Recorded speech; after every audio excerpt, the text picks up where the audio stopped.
Bonjour à tous, je m'appelle Alain Ruffian, je suis urologue à Lyon Sud et le but de cette série de vidéos qui est un atlas de cystoscopie, c'est de montrer soit des cas d'usage, soit des images particulières de fibroscopie à destinée des internes d'urologie. C'est une série de vidéos qui a été faite grâce au soutien du laboratoire Ambu, que je remercie.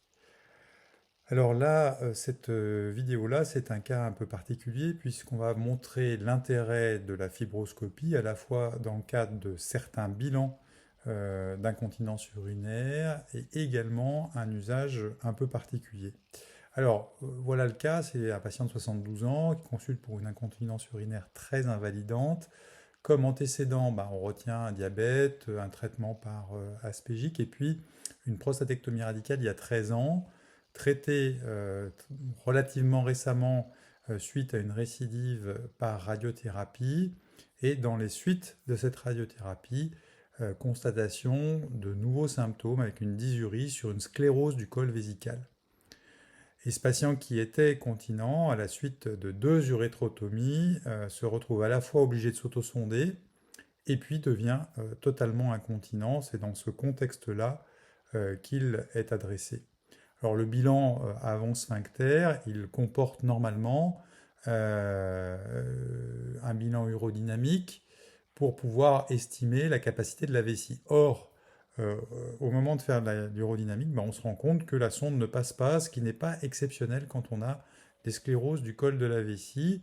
Et dans ce cas-là, ce qu'on peut faire, c'est utiliser la fibroscopie pour pouvoir aider à positionner la sonde d'urodynamique. Alors, voilà d'abord la fibroscopie. Vous voyez qu'on a un urètre qui est relativement sain dans la première partie du parcours. Et puis, on arrive jusqu'au site de l'ancienne anastomose avec, là, on commence à avoir un urètre un petit peu torturé. Et puis, cet aspect de zone pseudo-inflammatoire, érythémateuse, qui est créée par l'endoscopie. Et puis, cette espèce d'aspect presque l'impression de calcifier, mais qui est en fait une série de fausses membranes et qui montre le col de la vessie avec, alors qu'on a l'impression d'un trajet entre guillemets normal, l'impossibilité de pouvoir mettre la sonde facilement.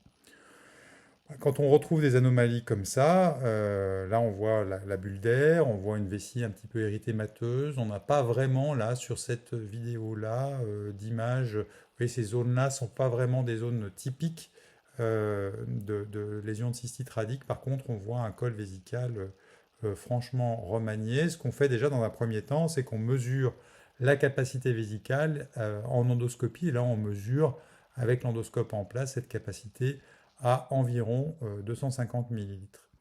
Et puis, secondairement, ce qu'on va faire grâce à cette fibroscopie, eh bien, ça va être de faciliter la pose de la sonde. Donc, on met en fait un guide Terumo à l'intérieur de l'urètre du patient et on va, grâce à ça, être en capacité de pouvoir poser la sonde d'urodynamique, ou là en l'occurrence de vidéo urodynamique, on va le voir tout à l'heure.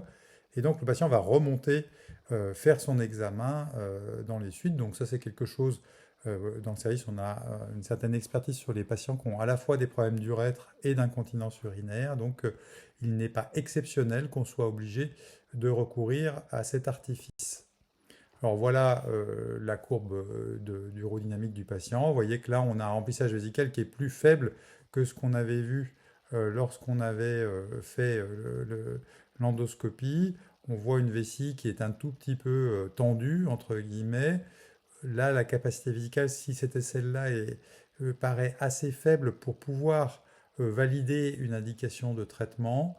En l'occurrence, on va rajouter les données du catalogue mictionnel pour voir si le matin au réveil, le patient a une capacité vésicale qui peut être augmentée par rapport à ce qu'on observe et on verra effectivement, dans le cas particulier de ce patient-là, qu'il avait une capacité jusqu'à 250 millilitres.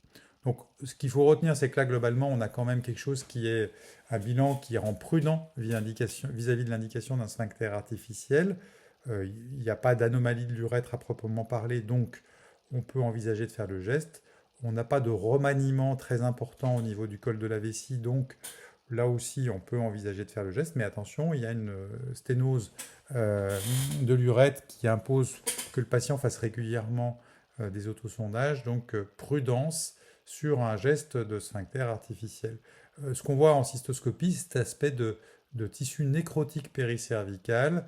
Et puis cette petite zone équidémotique que vous voyez, eh bien en fait, elle est liée au frottement de l'endoscope. Donc quand on arrive en endoscopie dans une vessie pour la première fois, il faut bien noter tout de suite l'aspect du col vésical parce que le simple fait d'être passé avec l'endoscope, ça peut donner cet aspect de zone équidémotique, surtout sur des vessies irradiées. Bon, le patient, finalement, on a maintenu l'indication. Je vous l'ai dit, l'important, c'est quand même la capacité vésicale fonctionnelle réelle sur les données du sphincter artificiel. À 6 mois de la pause, on considère le résultat comme, entre guillemets, acceptable au prix d'une petite pollacurie du patient dont il était prévenu. Mais très clairement, ce patient-là, on va le réévaluer à 1 an, vérifier l'absence de récidive de sténose de l'urètre avec une nouvelle endoscopie. Je vous remercie de votre attention. Et merci au laboratoire Ambu pour son soutien.